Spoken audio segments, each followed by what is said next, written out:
What's up, everybody? This is Connor and Joshua with Chamber One Tactical.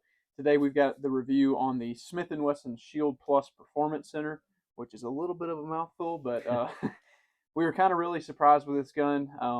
Me and Joshua really haven't had too much interest in the gun. Not that it's not a good gun, but we've always just found ourselves when we go in a gun store finding something else to purchase when it comes to a carry gun. So we were happily surprised with this gun and the performance that we had. So Joshua, why don't you start it off and telling us about the sights? Okay. Yeah, so just to start off with the sights, I will say we shot this in the daytime, so the sights worked very, very well.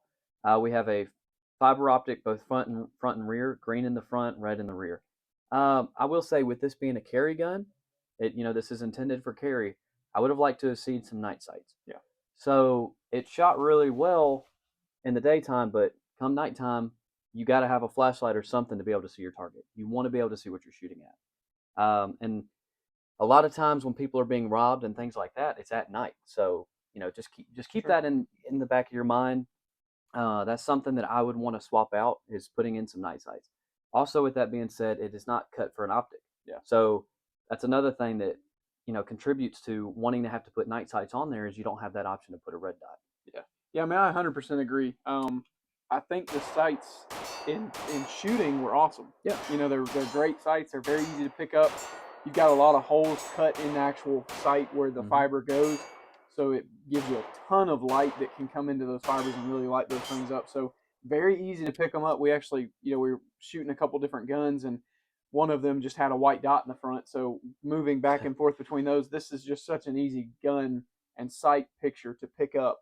But like Joshua said, again, if this is going to be a carry gun, you really need night sights on it. And seeing that this gun doesn't have a rail, there are options for lights out there. I'm not saying there aren't, but for this to be such a small, compact gun that really doesn't have a rail down here, that's kind of a necessity on a carry gun, is to have night sights on it. And like you said, not optic cut, which is, I mean, nowadays you don't have optic cut. Well, you can't have optic cut and ported at the same time with the Performance Center. It's one or the other. Right.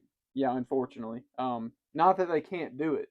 Yeah. It's just that that's not a available package that they have right now. So, and that's, moving on, kind of get into the slide itself.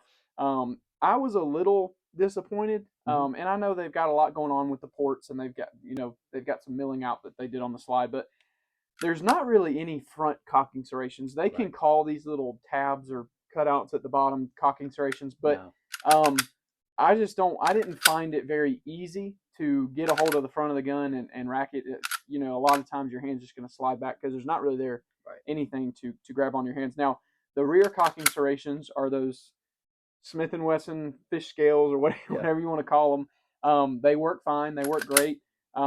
It's just something that I noticed I would like to see, especially with a performance center. You'd like to see them incorporate things that other companies are doing right out of the gate with front cocking serrations and having an optic cut. Yeah. But I mean, it did still work. And like I said, the rear cocking serrations work great. So yeah, even these back two on this side right here, they're not very functional because the port is only for the very front, hole. Right. So they could have included some very deep cuts in there if they had wanted to do that. So, that's really the only complaint as far as the slide. But the rear slide serrations, I had no problem with. Sure.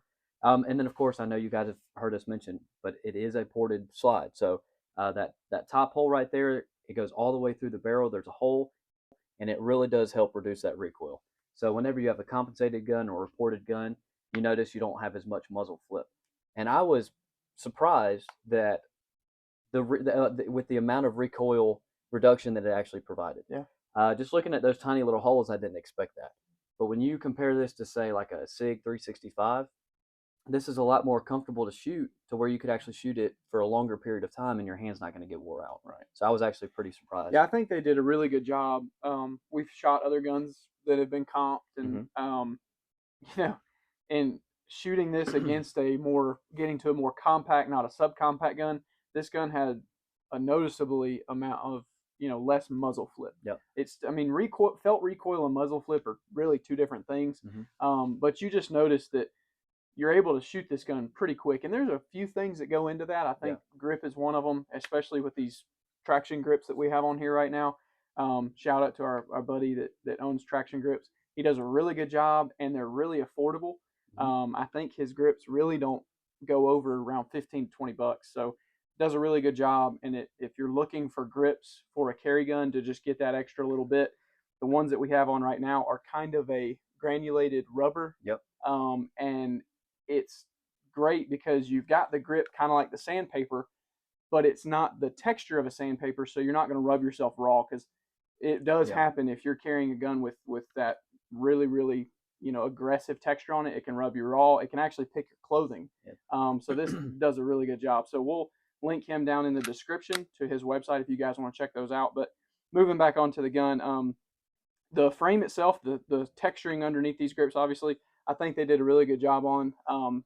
It's kind of hard for companies now to really mess that up, because it's pretty much a standard now to have good stippling on the gun. But this gun did come with a safety. We never used the safety. The good thing is that the safety is not sticking way out where it's getting in the way, which is nice, because the last thing you want is accidentally putting on or taking off safety when you're not supposed to be It's doing just like Connor. It's there, but it doesn't really serve a purpose. Yeah. Yeah, but like he said, just out of the way. We don't use it, but we didn't accidentally ever put it on or anything like that. So overall, not too bad. All the other features, like taking the slide off, the little lever right here, and the slide release and slide stop, uh, they were very easy to use. So no complaints there. The controls were very easy. I guess we can move on to the trigger. The trigger was great. Yeah. I like the design. I like it better than the hinge trigger that Smith & Wesson typically puts on there. So the performance center trigger is a lot better. Yep. The brake is super, super clean. The reset was very tactile. It actually pushes your finger forward. So no complaints. And me and him are very hard on triggers. Yeah. I have no complaints with this trigger. It's actually a very good trigger. So sights and triggers are our top two, really. When we start really getting on guns, it's the sights and the trigger, because that's really the two main things that go into how well you're going to be able to shoot the gun. Right. It allows you to shoot this gun pretty fast. Oh, yeah. Those follow-up shots with the reset, and most of follow-up shots come with that reset, right? So having a good reset, and this trigger has it. Well, I'm very happy to see them do such a good job on the trigger, because I think that's really the main reason we've never been interested in the guns. Is because of their trigger design. You go into the gun store, and that hinge trigger is just not anything to write home about. It wasn't exciting. But when they started dropping these new triggers in here, we actually started paying attention to them a little bit, and it did not disappoint at all. Nope. I mean, it, just like Joshua said, the brake on it is just so crisp and short, and the reset's just right there. Yep. And I don't know if you guys can see that, but the brake right here, you got a little bit of take up. There's the brake, which is very short. You probably really didn't see my finger move. The reset right there, and then a brake in. So pretty much the exact trigger that we look for in a carry gun, or really any gun, is something with a light brake that's short, and the reset throws your finger back out there, and it's a short reset. Something that's repeatable is a word we like to use when it comes to triggers, because those really long triggers that are taking a long time to reset, and you're taking all those muscles in your hand are changing every time you go to let your finger out. It's just a pain sometimes. So did a really good job with that. I will say the gun did come with 2 magazines, so you have your shorty, round. Your little shorty, the 10 round, and then you also have a 13 round with the little extended piece right there, which I actually really enjoyed shooting with just that extra little part that you can get your pinky on. That's probably the way I'd carry it to start. Really like that, and it's pretty impressive with a gun that size that you can get 13 rounds in there. Really like that about it. So yeah, and this really compares very heavily with the SIG 365, and like Connor had mentioned before, we had never really paid attention to these, just because what you see, people just don't really speak too highly of them, except for the performance center. We knew that one was going to be a little bit different. That's why we wanted to review this. But it was very impressive, and I would say this over a standard 365. I would choose this gun. Yeah, and it's strange because I hate to say it, but when I pick up the gun, just like in a store and stuff, when we would go and pick it up, it just didn't feel great in your hands. The Glock 43X feels really good. The P365 feels really good. Just something about the grip. And I know It seemed long. yeah, it seems long and kind of skinny. And I know the Plus, they changed it a little bit Hmm. and they widened it out just a tad, which helped. I mean, it's phenomenal. I Yep. really, really like it, and it shoots when you're actually shooting the gun. You really don't notice anything weird about the grip. It's Yep. very natural to shoot, and you guys can see that in the footage. I mean, it was a really, really fun time going out and just seeing how well you can shoot a tiny little gun. Yep. Really, really cool. But um, just to go over real quick, no malfunctions. We put a good few rounds to this thing. We spent a lot of money and ammo running, trying to get as many rounds through it as we could. Yep. No malfunctions. Very accurate gun for such a short barrel. Again, ports all for it. I think they did a good job. Um, like Joshua said, I think the only con is that can't get that Yeah. optic cut It'd with be the port. nice. It'd be nice. So It's just not set up for nighttime yeah, in any way and with the it's like rail, you the said, optic cut, or the sights. like you said, with it being a carry gun, it's Hmm. almost a necessity to have that. So Yep. my question to you, Oh because I boy. know you're a P365 XL guy, I am. Yeah. and I'm CZ P10S, and that's kind Yeah. of my go-to. Um, with the price point that we're seeing this gun at, what do you think you would go with? So what is the price point for this? I believe this one's going right there at, what was it, 600? Okay. It's Which is about what a around $600. 365 is. Yeah. Okay. So I would say compared to the standard 365, just a 10 round frame, the shorter slide, I would choose this. Now, if we're starting to get into those compensated 365, I might lean more towards the 365s because I am a big fan of them. With the Mag Guts kit that you put in there, it actually holds 14 rounds Yep. in a very compact size. And the trigger on those are great as well. And they come with night sights. They come with a one slit for you to be able to put in a light. Yep. At least my Wilson Combat frame has that on there. But I will say the trigger in this is a little bit better, but the 365 isn't bad. Yeah. So I would say, as far as the standard 365, I would choose this. But if it was one maybe with the longer slide with a comp, like your X Macro or something like that, I might go more towards the 365. Yeah, I mean, I think this is it's a good gun to have in a rotation, right? I mean, Yeah. this could definitely be a summer carry. We light clothing. It's a light firearm. It holds a decent amount of rounds, and it's not very big.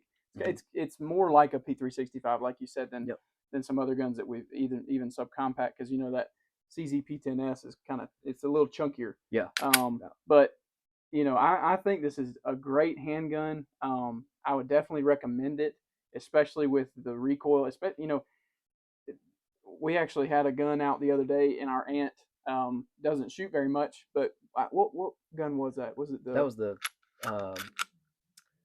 micro dagger with the compensated slide. Yeah. So we had our micro dagger with the C1 slide on it, and it was really cool to see how gun companies making changes and changing the way that we kind of see firearms helped someone who doesn't like to shoot start asking, "Hey, I want a gun." Yeah. It was really, I mean, she doesn't like shooting very much. It wasn't something that you really see her out doing, but she really couldn't put that gun down.